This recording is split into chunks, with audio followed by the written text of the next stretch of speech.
ओम नमः सिद्धेभ्यः। ओम नमः सिद्धेभ्यः। जितेन्द्रिय जित मदो भने, जित भव विजित कषाय।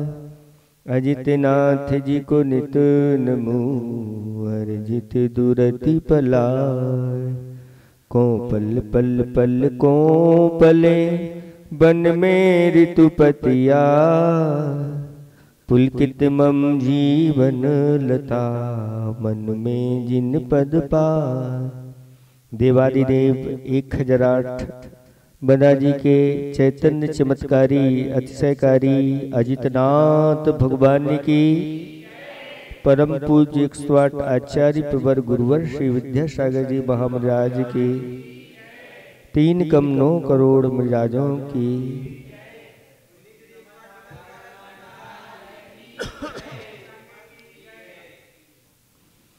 धर्म स्नेही भब्बात्माओं, स्वाध्याय चल रहा है। अंकों के माध्यम से पत्ते बिछा दिए गए, ताश के 13 पत्ते, और एक एक पत्ते उठा करके और स्वाध्याय चल रहा है। 10 पत्ते उठ चुके हैं। 11वां पत्ता हाथ में आया और उस पर क्या बना हुआ था? गुलाम बना हुआ था। 11वां पत्ता किसका होता है? गुलाम का। और जैसे ही 11वां पत्ता उठाया और अपने आप को संबोधन करना प्रारंभ कर दिया कि हे भब्बात्मन, तूने 2 प्रकार के धर्म को धारण नहीं किया। एक मुनिराजों का धर्म होता है और एक श्रावक का धर्म होता है। इन 2 प्रकार के धर्मों को धारण किए बिना आज तक संसार में इंद्रियों का गुलाम बना हुआ है। मनुष्य जीवन की सार्थकता तो यही है कि जैसे ही अगर पुरुष पर्याय मिलती है तो यथाजात दिगंबर मुद्रा को धारण करके श्रवण के जो 10 धर्म होते हैं, उत्तम, क्षमा आदि, उनको धारण करना चाहिए। और अगर शक्ति नहीं है तो घर में रह करके गृहस्थों का धर्म 11 प्रतिमा रूप हुआ करता है। पहली प्रतिमा से लेकर के 11 तक ये 11 सोपान श्रावकों के लिए दिए गए हैं। यथाशक्ति वह इनको धारण करता चला जाता है तो वह बहुत जल्दी संसार की गुलामी से और इंद्रियों की गुलामी से छूट जाता है और स्वतंत्र होकर के सिद्धालय में जाके विराजमान हो जाता है। श्रमण का धर्म तो सब जानते ही है, लेकिन श्रावक का धर्म पहली प्रतिमा होती है दर्शन प्रतिमा। और दर्शन प्रतिमा को धारण करने वाला श्रावक संसार, शरीर और भोगों से उदासीन हो जाता है। घर में रहते हुए भी वह जैसे जल में कमल रहता है, ऐसा उसका जीवन हो जाता है।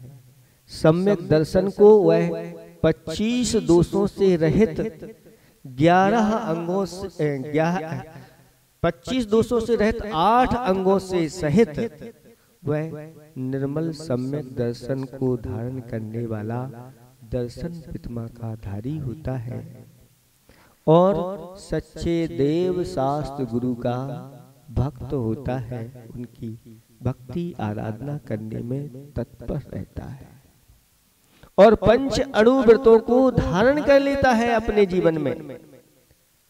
यद्यपि उसके 5 व्रत आतिचार पालन होते हैं, लेकिन अब वह दर्शन प्रतिमा का धारी पंचम गुणस्थान वर्ती हो जाता है। पंचम गुण स्थान की शुरुआत इन प्रतिमाओं से हो जाती है।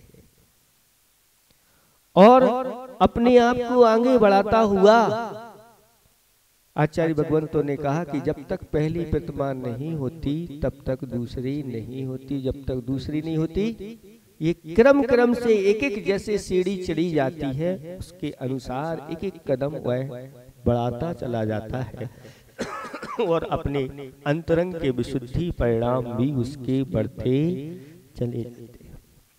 और जैसे ही दूसरी प्रतिमा धारण करता है वह 12 व्रतों को अंगीकार कर लेता है।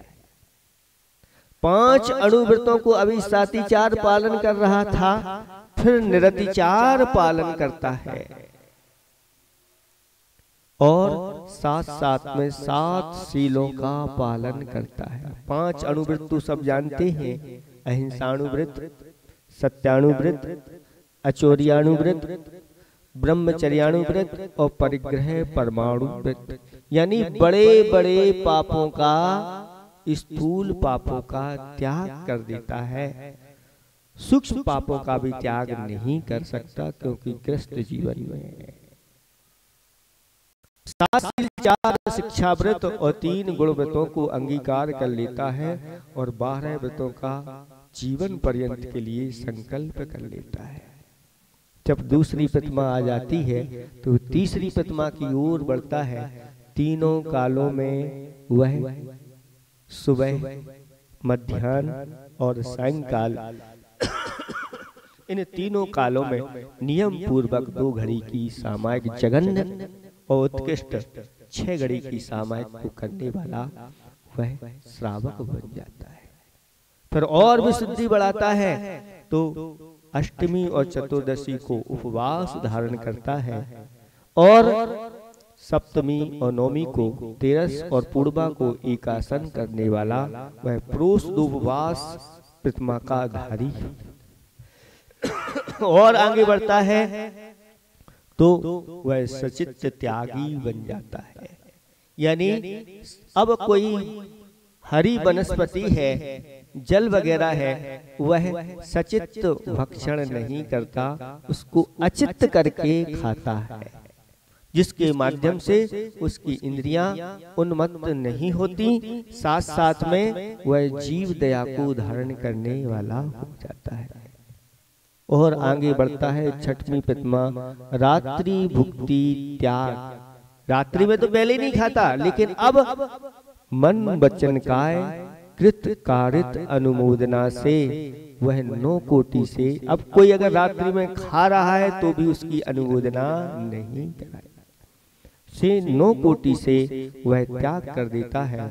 अब जब उसकी विशुद्धि ऐसी बढ़ती है तो फिर सप्तम प्रतिमा में आजीवन घर में रह करके दोनों लोग ब्रह्मचारी व्रत को धारण कर लेते हैं और घर में रह करके घर ब्रह्मचारी कहला देते हैं। अभी त्यागी नहीं बने हैं, घर त्यागी नहीं है, लेकिन फिर भी ब्रह्मचारी जीवन पर्यंत के लिए ब्रह्मचारी बन जाते हैं। फिर और आगे बढ़ते हैं 8वीं प्रतिमा, जो बड़े बड़े प्रमुख आरंभ होते हैं।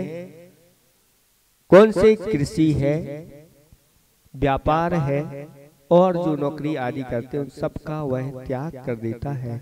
अष्टम प्रतिमाधारी बन जाता है और 9वीं प्रतिमा में वह परिग्रह का त्याग कर देता है। बस जितना अपने पास है, जितना मतलब जो शरीर पर वस्त्र है और एक कैन आदि जो जितना उसको चाहिए, अपने पास पैसे आदि रखने का वह त्याग कर देता है, परिग्रह त्यागी बन जाता है और विशुद्धि बढ़ाता है। तो 10वीं प्रतिमा में पहुंचता हुआ वह अनुमति त्याग, यानी संसार के कार्यों में अनुमति नहीं देता। आप लोग आते हैं महाराज के पास आते हैं, महाराज आशीर्वाद दो, हम ये दुकान करना चाह रहे हैं, ये मकान बनाना चाह रहे हैं, ये वो करना चाह रहे हैं, तो महाराज कहते हैं इसके लिए आशीर्वाद हमारा नहीं।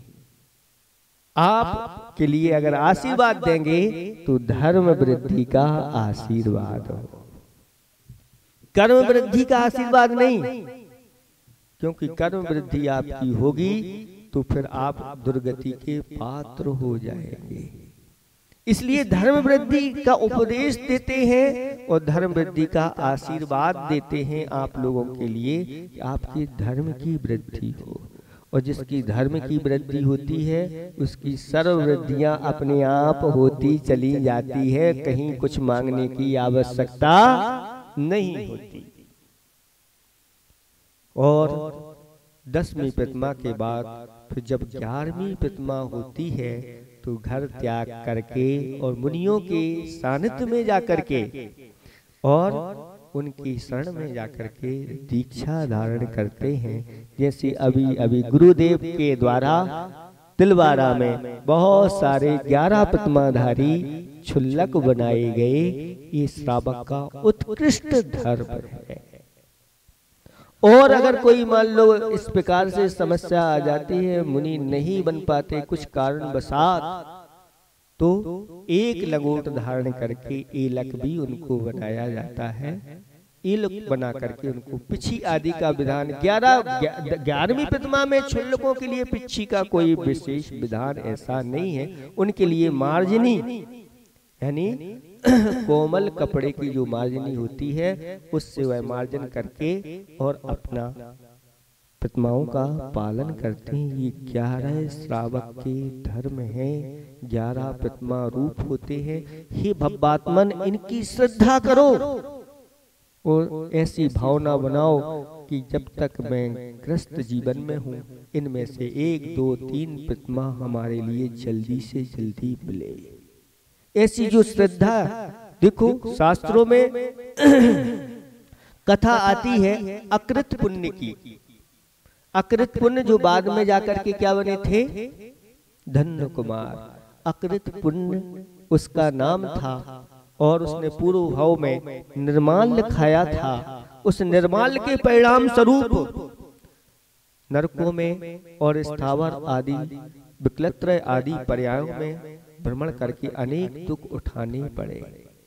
और जब मनुष्य पर्याय में उत्पन्न हुआ तो जिस कुल में उत्पन्न हुआ उस कुल का भी नाश जैसा हो गया। यानी बहुत बड़ा धनाढ़ कुल था लेकिन सब धन उसका चला गया। खाने के लाले पड़ गए।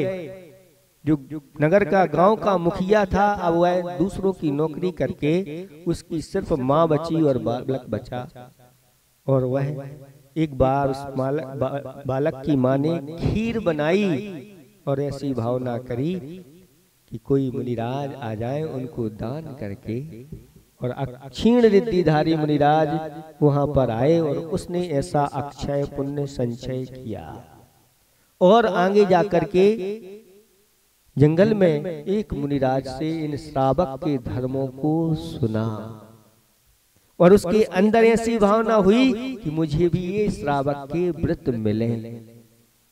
और नमोकार मंत्र पढ़ता हुआ वापस आ रहा था कि एक सिंह ने आकर के उसके ऊपर आक्रमण कर दिया और मृत्यु को प्राप्त हो गया। लेकिन भावना लेकर के आ रहा था कि मुझे ये 12 व्रत, ये 11 प्रतिमा रूप मुझे भी मिले, कब मैं इसको धारण करूं। और नमोकार मंत्र पढ़ते हुए उसका मरण हो गया और पहले स्वर्ग में जाकर के रिद्धिधारी देव बन गया। सुकमाल के जीव का भी वर्णन आता है कि पूर्व भाव में वह चांडालनी के यहाँ एक पुत्री के रूप में उत्पन्न हुआ और एक मुनिराज ने, उसके पूर्व भाव के भाई थे, उन्होंने जाकर के उस बच्ची के लिए, आंखें नहीं थी, अंधी थी, और ये 5 अणुव्रत, थोड़ी सी आयु उसकी बची हुई थी और उसके लिए 5 अणुव्रत धारण करा करके आ गए और मृत्यु को प्राप्त हो करके उस 5 अणुव्रत के प्रभाव से वह अगले ही भाव में उच्च कुल में जन्म हुआ, ब्राह्मण कुल में जन्म लिया। और आगे जाके उस बच्ची ने आरिका के व्रत धारण किए, तपस्या की। उस तपस्या के फल स्वरूप स्त्रीलिंग छेद करके ऊपर स्वर्गों में जाके इंद्र पद आदि को प्राप्त हुए और वहां से आकर के फिर सुकुमाल हुए। इन व्रतों की भावना करना, इन व्रतों को धारण करना अच्छी तरह से अपने हृदय में बहुत बड़े विशाल फलों को देने वाले हैं। हे भव्यात्मन, इन श्रावक के इन 11 प्रतिमाओं को क्रम क्रम से बढ़ाओ, उन्नति को प्राप्त हो। धन वैभव आदि तो सभी बढ़ाते हैं और बढ़ा करके सब यहीं पर बढ़ा जाते हैं, यानी छोड़ जाते हैं, किसी के समाप्त हो जाते हैं पाप पुण्य के उदय से, और दूसरे लोग ही उसका आनंद लेते हैं और यह जीव पाप के कारण से दुर्गति का पात्र हो जाता है। इसलिए अपने जीवन में ऐसे व्रतों को धारण करो। हे भव्यात्मन, तूने इन 11 प्रतिमाओं को धारण नहीं किया, इसलिए इंद्रियों का गुलाम बना हुआ है। इस गुलामी से छूटना है तो धीरे धीरे इस मनुष्य जीवन को सफल करो, नहीं तो बाद में फिर पछताने के अलावा और कोई हाथ नहीं लगता। आप लोग इन व्रतों को धारण करें इन्हीं भावना के साथ। अहिंसा परमो धर्म की